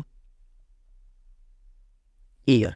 तो ये एक छोटा सा फॉर्मूला, छोटा तो नहीं है खैर, लेकिन समझोगे ना आप तो बहुत आसान लगेगा आपको। तो ये एक फॉर्मूला हमारे पास आता है क्या, retiring partner current year profit, यानी कि अगर हमें रिटायरिंग पार्टनर का करंट ईयर प्रॉफिट निकालना है तो हमारे पास एक फॉर्मूला आता है। क्या फॉर्मूला है वो, करंट ईयर का प्रॉफिट सबसे पहले लिखो, रिटायरिंग पार्टनर का शेयर लिखो, number of months before retirement, यानी कि रिटायरमेंट से पहले वो कितने मंथ थे, और टोटल नंबर ऑफ मंथ। तो इस वाले केस में हम पुट करते हैं, सबसे पहले रिटायरिंग पार्टनर का हमें क्या निकालना है, प्रॉफिट निकालना है। इक्वल टू से हम स्टार्ट करते हैं, करंट ईयर का प्रॉफिट हमें सबसे पहले लिखना है। करंट ईयर का प्रॉफिट हमारे पास दिया हुआ है 1,20,000 रुपये, ठीक है। 1,20,000 क्या दिया हुआ है हमें, करंट ईयर का प्रॉफिट दिया हुआ है, ओके। इसके बाद हमसे क्या बोला गया है, हमसे बोला गया है कि यार उसके अलावा आपको क्या बताना है, रिटायरिंग पार्टनर का शेयर कितना था। तो रिटायरिंग पार्टनर का शेयर कितना था, ओल्ड वाला शेयर, क्योंकि न्यू में तो वो होगा ही नहीं ना। आप देखोगे यहाँ पे बी चला गया तो न्यू में तो वो होगा ही नहीं, ओल्ड शेयर ही हमसे पूछा गया होगा। तो हम क्या बताएंगे कि इसका शेयर था बी, अगर हमारा बीच में था तो यहाँ पर हमारा शेयर आया था 2/6। 2 तो ये आ गया और इन तीनों को प्लस करेंगे तो 2/6 आ जाएगा। 3+2+1, तो यहाँ पे क्या आ गया, 2+6 आ गया इसका शेयर। तो हम इसका शेयर लिख देंगे 2/6, ठीक है। तो इसका शेयर क्या आ गया, 2/6। 2/6 कैसा है, 2 यहाँ पे, और 3+2+1 कितना हो गया, 6। तो 2/6 यहाँ पर आ गया। अब हम क्या बोलेंगे, number of months before retirement. ये रिटायर कौन से दिन को हुआ है, 1 जून को रिटायर हुआ है। अगर हम पूरे साल का केस निकालें अपने, और यहाँ पे लिखे 1 जुलाई, तो 1 जुलाई से पहले कितने मंथ थे और 1 जुलाई के बाद कितने मंथ थे। 1 अप्रैल से स्टार्ट हुआ होगा, यानी कि अप्रैल का पूरा महीना, मई का पूरा महीना, जून का पूरा महीना। 1 जुलाई को ये क्या हो गया, रिटायर हो गया। अप्रैल का पूरा महीना, मई का पूरा महीना, जून का पूरा महीना, यानी कि 3 मंथ थे पहले। और जून के बाद कितने थे, जून का पूरा महीना, जुलाई के बाद कितने थे, जुलाई का पूरा महीना, क्योंकि 1 जुलाई को हुआ है तो जुलाई को भी हम इंक्लूड करेंगे। जुलाई, अगस्त, सितंबर, अक्टूबर, नवंबर, दिसंबर, जनवरी, फरवरी और मार्च, यानी कि 9 मंथ हमारे यहाँ पर आ जाते हैं। तो सबसे पहले हमारे कितने मंथ आए, 3 मंथ आए, और यहाँ पर कितने आए, 9 मंथ आए। तो हम यहाँ पर क्या लिखेंगे, सबसे पहले लिखेंगे number of months. Number of months हमारे कितने होते हैं, नंबर ऑफ मंथ्स यानी कि बिफोर रिटायरमेंट। अगर ये रिटायर यहाँ पे हुआ है तो बिफोर रिटायरमेंट हमारे कितने मंथ थे, 3 मंथ थे। तो हम यहाँ पे क्या लिख देंगे, 3 मंथ्स लिख देंगे, upon total number of months in a year. एक महीने में कितने मंथ, एक साल में कितने मंथ होते हैं। तो यार ये तो आप कैलकुलेट ना भी करोगे तो भी आप बता दोगे 12 मंथ ही तो होंगे एक साल में। तो यहाँ पर क्या लिख देंगे, 12 लिख देंगे। और इस तरीके से हमारा क्या आ जाएगा,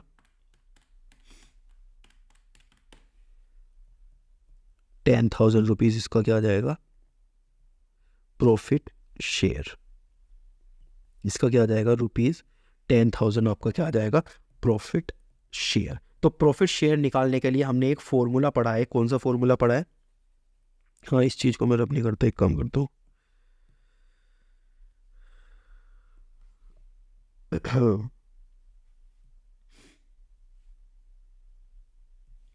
अगर आपको कभी एकदम से नहीं समझ आए तो आप यहाँ से देख सकते हो कि ये वाली जो चीज़ थी ये इससे रिलेटेड थी, ये वाली चीज़ इससे रिलेटेड थी, इससे रिलेटेड थी कि ये 3 और 9 कैसा है। ये वाली चीज़ हमने लिखने के लिए वो की थी।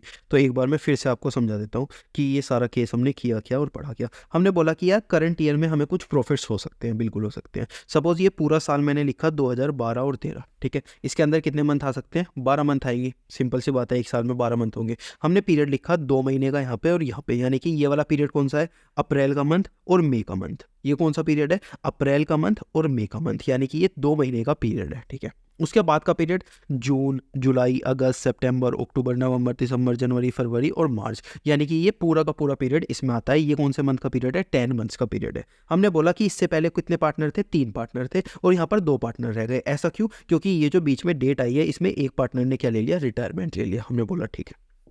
अब मैंने आपसे पूछा कि यार ये जो पूरे साल का प्रॉफिट एंड लॉस होगा ये किस पार्टनर में बटेगा, तीनों में बटेगा, दोनों में बटेगा, किस पार्टनर में बटेगा? तो आपने बोला कि यार ये जो पहले का लॉस है, तो पहले का लॉस तो जो पहले का प्रॉफिट एंड लॉस है, पहले का प्रॉफिट एंड लॉस तो तीनों पार्टनर में बांट दो, और इस लाइन के बाद का रिटायरमेंट के बाद का प्रॉफिट एंड लॉस किस में बांट दो, यहाँ से यहाँ तक, यानी कि इन दो पार्टनर्स में बांट दो। सिंपल सी चीज़ है, पूरे साल का प्रॉफिट एंड लॉस किस में बटेगा, इसमें, इसमें हमें नहीं पता किस में बटेगा, तो हम क्या करते हैं, जो पहले का है वो तो क्या करेंगे, इन तीनों में बांट देंगे, और जो बाद का प्रॉफिट एंड लॉस है वो क्या करेंगे, हम इन दोनों में ही बांटेंगे, जो पार्टनर्स रह गए उसमें बांटेंगे। हमने इतना चीज समझ ली, ठीक है।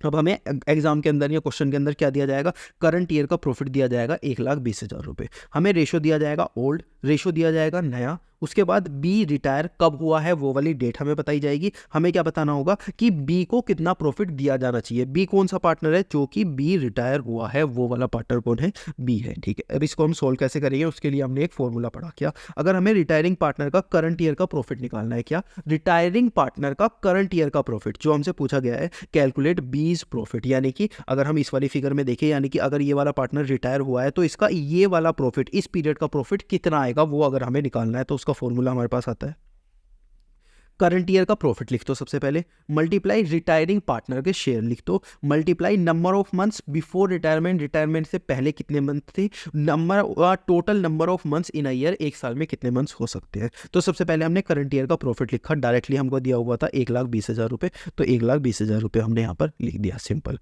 रिटायरिंग पार्टनर का शेयर क्या था, ओल्ड शेयर, या फोर्स हमसे पूछा गया होगा क्या, 2/6, तो सबसे पहले तो हमने यहाँ पे 2 लिखा 2 का, इसके बाद हमने यहाँ पे क्या लिखा कि 3 + 2 + 1 कितने हो जाते हैं 6, यानी कि 2/6 हमारा इसका शेयर आ जाएगा, तो हमने 2/6 यहाँ पे शेयर लिख दिया। इसके बाद मल्टीप्लाई लिखा number of months before retirement, अब ये क्या है, बिफोर रिटायरमेंट के लिए हमने यहाँ पर एक छोटी सी फिगर बनाई, ये पूरा साल था, पूरे साल में ये क्या था, ये पूरा साल था, पूरे साल में ये 1 जुलाई को रिटायर हुआ है, कब, 1 जुलाई को ये रिटायर हुआ है, यानी कि इससे पहले कितने मंथ थे, 3, इसके बाद कितने मंथ हैं, 9। हमसे क्या पूछा गया है, रिटायरमेंट के पहले के मंथ बताओ, रिटायरमेंट के पहले के मंथ कितने हैं, 3, तो हमने यहाँ पे क्या लिख दिया, 3 लिख दिया, तो हमने यहाँ पर क्या लिख दिया, 3 लिख दिया। Total of number of month, एक साल में कितने मंथ हो सकते हैं, आप इनको भी टोटल कर सकते हो, 3 + 9 कितने आ जाएगा, 12, और वैसे भी आप बता सकते हो एक साल में तो 12 ही मंथ होंगे, तो 3/12 आप यहाँ पर लिख दोगे। इसके बाद इसको सोल्व करोगे तो प्रॉफिट शेयर आ जाएगा 10,000 रुपये। कौन सा प्रॉफिट शेयर आ जाएगा, रिटायरिंग पार्टनर का, जिस पीरियड में वो क्या रहा है, पार्टनर रहा है, यानी कि इस वाले पीरियड में वो क्या रहा है, पार्टनर रहा है, इसका मतलब जो रिटायरिंग पार्टनर है उसका शेयर, रिटायरिंग पार्टनर कौन हो रहा है, सपोज ये वाला पार्टनर रिटायर हो रहा है, तो ये वाले पार्टनर का ये वाला शेयर आना चाहिए, यहाँ पर कितना आना चाहिए, 10,000 रुपये आना चाहिए, ये हमने इस फॉर्मूले से देख लिया। तो ये वाले क्वेश्चंस भी आपको एग्जाम के अंदर मिल सकते हैं, आपके एनसीईआरटी के अंदर भी है, और जो भी बुक आप रेफर कर रहे हो उसके अंदर भी ये वाले क्वेश्चंस मिल सकते हैं। कौन सा, करंट ईयर का प्रॉफिट किसका निकालना है हमें, बी का, या बी का कौन सा, जो पार्टनर रिटायर हो रहा है उसके करंट ईयर का प्रॉफिट निकालने के लिए हमारे पास ये वाला फॉर्मूला आता है। तो इस तरीके से हम करंट ईयर का प्रॉफिट निकाल सकते हैं। तो हमने 2 चीज़ों के बारे में पढ़ा, 2 चीज़ें कौन सी पढ़ी, सबसे पहले हमने पढ़ी एक्यूमुलेटेड प्रॉफिट के बारे में, ये रहा। हमने कौन सा पढ़ा, हमने पढ़ा कि डिस्ट्रीब्यूट करेंगे हम प्रॉफिट एंड लॉस, किसका, जो पार्टनर रिटायर हो रहा है। अगर एक्यूमुलेटेड प्रॉफिट एंड लॉस हमको दिया हुआ है, एक्यूमुलेटेड प्रॉफिट एंड लॉस यानी कि 3 साल के, सपोज 3 साल हमने काम किया है, ये जो स्टार्टिंग के 2 साल थे इसमें 3 पार्टनर थे, और बाद के 2 साल बाद का 1 साल था उसमें 2 पार्टनर थे। तो इसमें हमें क्या करना है, ये वाला जो प्रॉफिट है इसे क्या करना है, डिस्ट्रीब्यूट करना है, ये जो पुराने पार्टनर्स है उसके अंदर डिस्ट्रीब्यूट करना है ओल्ड पार्टनर्स में, ओल्ड रेशो में। प्रॉफिट होगा तो हमें एक्यूमुलेटेड प्रॉफिट, जनरल रिजर्व और प्रॉफिट एंड लॉस दिया जाएगा प्रॉफिट की फॉर्म में, प्रॉफिट का डेबिट बैलेंस दिया जाएगा लॉस की फॉर्म में। हमें एक जनरल एंट्री से करना पड़ेगा, जनरल एंट्री हमारे पास कौन सी आएगी, प्रॉफिट की आएगी, general reserve accumulated profit P&L to partners capital account, old partner old ratio में, ये क्या होगा प्रॉफिट के केस में, लॉस के केस में partners capital account, old partner old ratio में, और टू P&L अकाउंट। इस तरीके से हमने एक एग्जाम्पल भी देखा था। इसके बाद हमने देखा था कि बैलेंस शीट में हमें प्रॉफिट कहाँ मिलेगा, general reserve P&L accumulated profit account, और P&L डेबिट में हमें क्या मिलेगा, लॉस, इस साइड प्रॉफिट मिलेगा, इस साइड लॉस हमें लिखा हुआ मिलेगा। करंट ईयर का हमने देखा, अगर करंट ईयर का हमें करना है तो हमने एक फॉर्मूला देखा, कौन सा, retiring partners current year profit अगर हमें निकालना है तो करंट ईयर का प्रॉफिट लिखो, मल्टीप्लाई उसका कितना शेयर है वो लिखो, number of month before retirement, retirement से पहले कितने मंथ थे वो लिखो, upon total number of month in a year कितने होते हैं, 12। ये तो हमेशा आंसर क्या आएगा, 12 ही आएगा। इस तरीके से हम जो हमारा प्रॉफिट है उसको डिस्ट्रीब्यूट करते हैं किसमें, पार्टनर्स में। तो अब इस चैप्टर का अगला टॉपिक हमारे पास आता है disposal of amount of retiring partner. तो इसका मतलब क्या होता है देखते हैं। देखो सपोज ये पार्टनर क्या हुआ है, रिटायर हुआ है, ठीक है। तो जब ये पार्टनर फर्म के अंदर आया होगा या फिर जब फर्म स्टार्ट हुई होगी तो इसने क्या पेमेंट किया होगा, फर्म को कैपिटल पेमेंट की होगी। कोई भी पार्टनर, हमने एडमिशन के अंदर पढ़ा है, अगर कोई भी पार्टनर का एडमिशन होता है तो उसे कैपिटल लानी पड़ती है, या फिर अगर फर्म स्टार्ट होती है तो उस टाइम पर भी उसको कैपिटल लानी पड़ती है। इसके बाद और भी चीजें हमें पार्टनर्स को देनी पड़ सकती है, जैसे कि इंटरेस्ट ऑन ड्रॉइंग्स हो गया। इसके बाद और भी चीजें हमें पार्टनर को देनी पड़ सकती है, जैसे कि इसकी सैलरी हो गई, या फिर जैसे कि गुडविल की पेमेंट हो गई, जो इसके हिस्से की गुडविल होगी उन सब की पेमेंट हमें करनी पड़ सकती है, एक्सेट्रा। इतनी सारी चीजें हमें क्या करनी पड़ सकती है, पार्टनर को पेमेंट करनी पड़ सकती है। कब, जब पार्टनर रिटायर होगा। तो at the time of retirement partner को क्या करना पड़ता है, ये सारे चीजों की हमें पेमेंट करनी पड़ती है, ठीक है। अब हम इनकी पेमेंट कैसे करते हैं और उस टाइम पर हम जनरल एंट्री कौन सी पास करते हैं वो देखते हैं।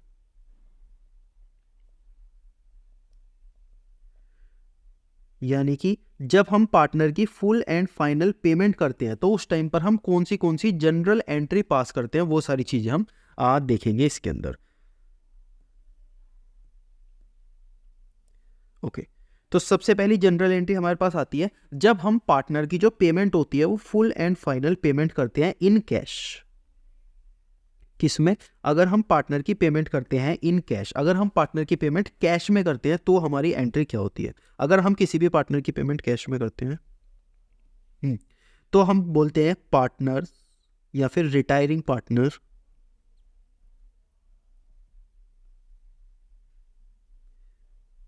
कैपिटल अकाउंट टू कैश या फिर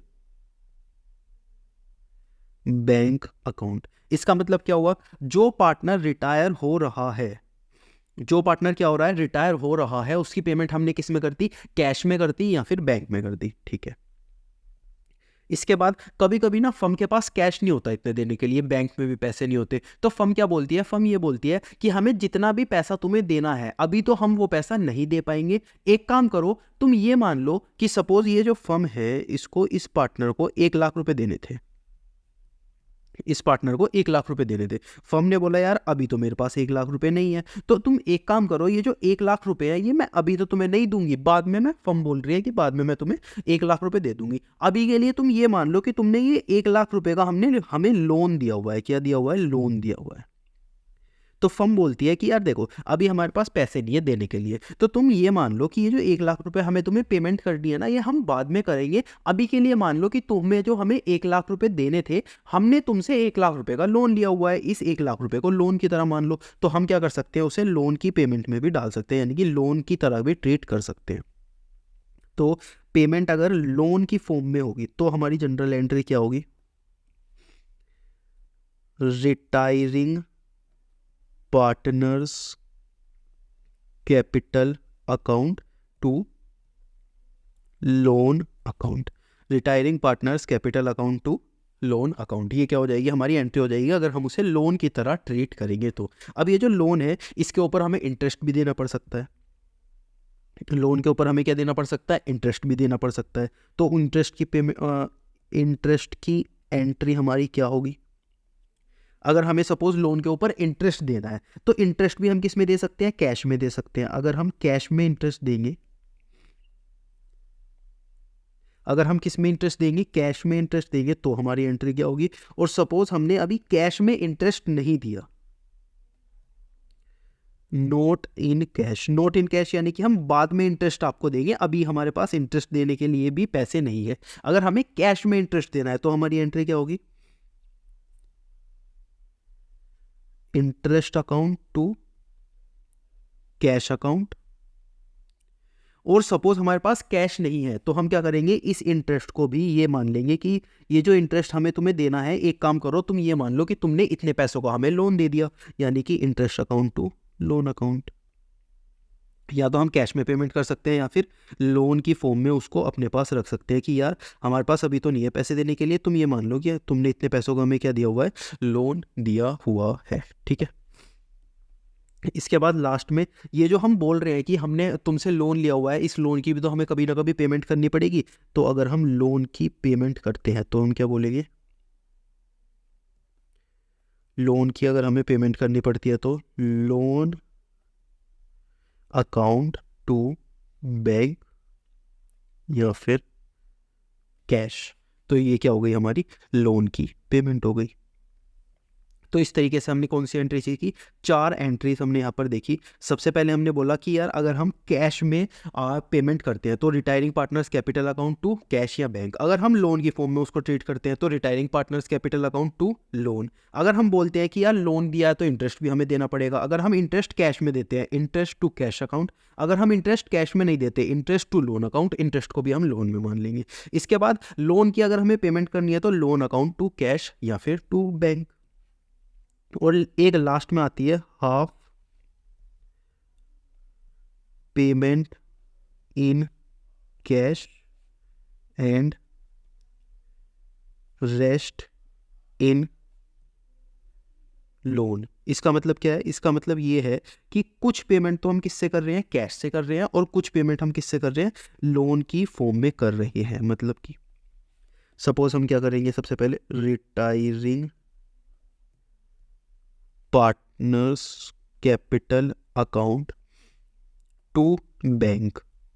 जितना पैसा हम बैंक से देंगे बैंक में लिख देंगे, जितना हम कैश से देंगे इसमें ही लिख देंगे, कैश वाला भी। और सपोज थोड़ा पैसा हम लोन से दे रहे हैं तो हम यहाँ पर लोन की पेमेंट की तरह भी लिख सकते हैं लोन। तो सपोज हमने यहाँ पर 50,000 रुपीज़ पे करना था, हमने बोला कि यार 10,000 हमारे पास कैश है, 10,000 कैश ले लो और लोन की फॉर्म में तुम ले लो, बचा हुआ लोन की फॉर्म में ले लो। तो हमने यहाँ पे क्या बोल दिया,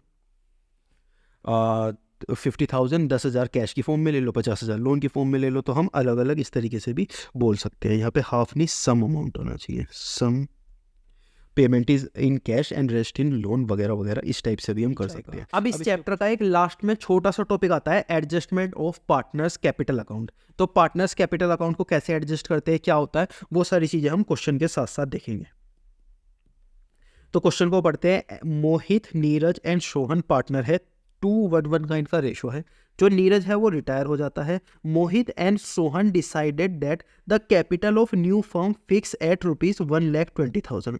इन्होंने क्या डिसाइड किया है, इन्होंने डिसाइड किया है कि देखो ये जो पार्टनर है, पहले मोहित एन यानी कि नीरज और सोहन, ये 3 पार्टनर थे। इसके बाद ये जो एन था ये रिटायर हो गया। तो अब क्या हुआ, ये जो मोहित और ये जो सोहन बचे नई फर्म के अंदर, इन्होंने बोला कि यार इस फर्म की जो कैपिटल होने वाली है ना, इस फर्म की जो कैपिटल होने वाली है वो 1,20,000 होने वाली है। कितनी, 1,20,000 होने वाली है। किस फर्म की कैपिटल, इस फर्म की कैपिटल, ठीक है। अब 1,20,000 होने वाली है, क्या होने वाला है वो चीज़ अभी हम देखेंगे। अभी तक हमसे इस क्वेश्चन ने यही बोला है। इसके बाद capital account of Mohit and Sohan are shown a credit balance of 82,000 and 41,000। देखो जो मोहित है, इसमें जो मोहित है और जो सोहन है, इसकी जो कैपिटल है वो 82,000 का बैलेंस दिखा रही है इसकी, और इसकी कैपिटल कितने का दिखा रही है, 41,000 का दिखा रही है ओल्ड फर्म के अंदर। कौन सी फर्म के अंदर, ओल्ड फर्म के अंदर। ओके, इसके बाद और देखते हैं। After making all the adjustment calculate the actual cash to be paid off और to bought in by the continuing partnership pass the necessary journal entry. अब इन्होंने हमसे क्या बोला है, हमसे बोला है कि देखो तुम्हारा जो ओल्ड रेशो है वो क्या है, ओल्ड रेशो MNS का इन्होंने बोला हुआ है ना, 2:1 है, 2:1 है, ठीक है। ओके, अब इन्होंने हमें न्यू रेशो तो बताया ही नहीं, कहीं भी न्यू रेशो हमको बताया ही नहीं। तो हम क्या बोल रहे हैं कि ये जो एन है ये रिटायर हो गया, ये जो एन है ये रिटायर हो गया, ठीक है। अगर एन रिटायर हुआ है यानी कि इसका शेयर भी रिटायर हो जाएगा, तो न्यू रेशो हमारा क्या बन जाएगा, 2:1। सबसे पहले पार्ट के सबसे पहले क्वेश्चन में हमने देखा था जो रिटायर होता है उसके शेयर को हटा दो, कुछ नहीं दिया हो तो बाकी और बचा हुआ क्या हो जाएगा, न्यू रेशो आपका हो जाएगा। अब हमने बोला कि यार जो आपकी कैपिटल बची ना, 1,20,000 रुपये की जो कैपिटल बची, जो आप बोल रहे हो कि फर्म की 1,20,000 रुपये की कैपिटल रहेगी, वो किस रेशो में रहेगी, 2:1 में रहेगी ऑफ कोर्स। इसका मतलब ये जो कैपिटल है 1,20,000 की, इसको हम क्या कर देंगे, 2:1 में डिस्ट्रीब्यूट कर देंगे ओल्ड पार्टनर्स में। तो ओल्ड पार्टनर्स कौन कौन से हमारे पास बचे, सबसे पहले तो एम बचा और एस बचा। क्या बचा, एम बचा और एस बचा, ठीक है। अब ये जो कैपिटल है इसको हम डिस्ट्रीब्यूट करना स्टार्ट करते हैं। डिस्ट्रीब्यूट कैसे करेंगे, पहले तो 1,20,000 रुपीज़ यहाँ लिखेंगे, 1,20,000 रुपीज़ यहाँ लिखेंगे, ठीक है। इसके बाद यहाँ पर किस रेशो में डिस्ट्रीब्यूट करेंगे, 2:1 में। किस रेशो में डिस्ट्रीब्यूट करेंगे, 2:1 में डिस्ट्रीब्यूट करेंगे। तो 2:1 में कैसे, 2 यहाँ पर मल्टीप्लाई 1 यहाँ पर, इन दोनों को प्लस करेंगे तो क्या आ जाएगा 3, यानी कि डिवाइड बाई 3। तो यहाँ आंसर आ जाएगा 80,000, यहाँ आंसर आ जाएगा आपका 40,000। तो ये पता चल गया हमें कि न्यू फर्म में जो एम की कैपिटल रहने वाली है वो कितनी रहेगी, एम की कैपिटल न्यू फर्म में 80,000 रहेगी, और एस की कैपिटल कितनी रहने वाली है, 40,000 रहने वाली है, ठीक है। तो यहाँ मैं लिखता हूँ एम और एस, यहाँ मैं लिखता हूँ कि न्यू कैपिटल कितनी रहने वाली है, और यहाँ लिखता हूँ कि ओल्ड कैपिटल कितनी थी। तो एम की न्यू कैपिटल कितनी रहने वाली है, 80,000 रहने वाली है। एस की कितने रहने वाली है, 40,000। ओल्ड कैपिटल कितनी थी, ओल्ड कैपिटल इन्होंने हमें बताया कि जब फर्म में 3 बंदे थे तो कितनी थी, 82,000 और 41,000। तो यहाँ पर कितनी है, 82,000 और 41,000, ये क्या है, ओल्ड कैपिटल है। अब मुझसे ये बता दो, अब मुझे सिर्फ एक चीज छोटी सी ये बता दो कि यार इसकी कैपिटल नई रहनी कितनी चाहिए, 80,000। कितनी रहनी चाहिए नई कैपिटल, 80,000 रहनी चाहिए, ठीक है। लेकिन इसकी ओल्ड कैपिटल कितनी थी, 82,000। अगर अभी 80,000 रहनी चाहिए, पहले की कैपिटल कितनी थी, 82,000, इसका मतलब हम इसकी 2,000 क्या कर देंगे, विड्रॉ कर देंगे। भाई देखो पहले हमारे पास कितनी थी, 82,000, ठीक है। जो हमारी ये जो कैपिटल थी, ओल्ड कैपिटल 82,000, हम बोल रहे हैं 80 बहुत है, तुम्हारे पास 82,000 है वो ठीक है, 80 बहुत है, तो हम क्या बोलेंगे, 2,000 रुपये तू आके वापस ले जा भाई। अगर तुझे हमें केवल 80,000 रुपये चाहिए, तेरी 82,000 है तो 2,000 तू वापस ले जा। इसी तरीके से हमें चाहिए कितनी, 40,000 एस की, लेकिन इसके पास है कितनी, 41,000, तो इससे हम क्या बोलेंगे कि 1,000 रुपये वापस ले जा। क्या बोलेंगे कि 1,000 रुपये वापस ले जा। और वही चीज़ तो हमें क्वेश्चन में बतानी थी, क्या बतानी थी कि एक्चुअल कैश जो कि पेड ऑफ, यानी कि पार्टनर्स को हम पे करेंगे या फिर पार्टनर लाएंगे। तो पार्टनर को लाने की जरूरत तो पड़ी नहीं, पार्टनर को हम क्या करेंगे, पेड करेंगे। तो ये क्या था, पार्टनर की कैपिटल हम कैसे एडजस्ट करते हैं, कैसे हमें पार्टनर की कैपिटल एडजस्ट करनी पड़ती है। पूरे क्वेश्चन को एक बार दोबारा से देख लो, एडजस्टमेंट वाला क्वेश्चन है, एक ही क्वेश्चन है एनसीईआरटी के अंदर तो आपका, लेकिन ये क्वेश्चन भी क्या बता आ जाए तो इस चीज़ को दोबारा से देख लेना। हमने क्या किया, हमने यहाँ पर सिंपल सी चीज़ देखी, दोबारा से एक बार पूरे क्वेश्चन को देख लो। ओल्ड हमारी फर्म थी, न्यू फर्म ये वाली थी, एन क्या हो गया था, एन रिटायर हो गया था, ठीक है। ये एम और एस की उस टाइम पे कैपिटल कितनी थी, ओल्ड फर्म में इतनी थी। न्यू फर्म में हमारी कैपिटल कितनी हो सकती है, 1,20,000 हो सकती है, ठीक है। हमने बोला ओल्ड रेशो क्या था, 2:1, न्यू रेशो क्या है, 2 और 1, ठीक है। हमने बोला ये अगर कैपिटल जो न्यू फर्म की रहेगी तो एम और एस कितना कितना लाएंगे, हमने बोला एम और एस अपने न्यू शेयर के अकॉर्डिंग लाएंगे, इस वाले शेयर के। 1,20,000 multiply 2 divide by 3, 1,20,000 multiply 1 divide by 3, 80,000 ये लाएगा, 40,000 ये लाएगा।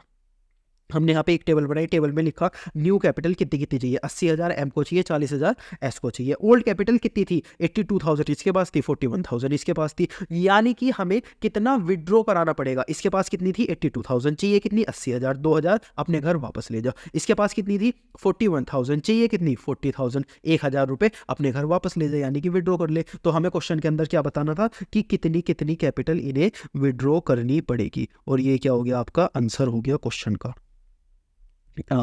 ये क्या हो गया आपका क्वेश्चन का आंसर हुआ। तो क्वेश्चन में पूछा गया था कि कितनी कितनी कैपिटल इन्हें विड्रॉ करनी पड़ेगी और कितनी कैपिटल लानी पड़ेगी, लाने की जरूरत ही नहीं पड़ी, दोनों को विड्रॉ करना पड़ा। तो ये क्या हो गया आपका आंसर हो गया। तो ये जो डेथ ऑफ अ पार्टनर का कॉन्सेप्ट होता है, या फिर ये जो चैप्टर आपके सिलेबस के अंदर है, इसका कुछ भी मतलब नहीं होता। सिर्फ रिटायरमेंट के अंदर पार्टनर रिटायर होता है और इसके अंदर पार्टनर की डेथ होती है। तो देखो यहाँ पर आपके 3 पार्टनर थे,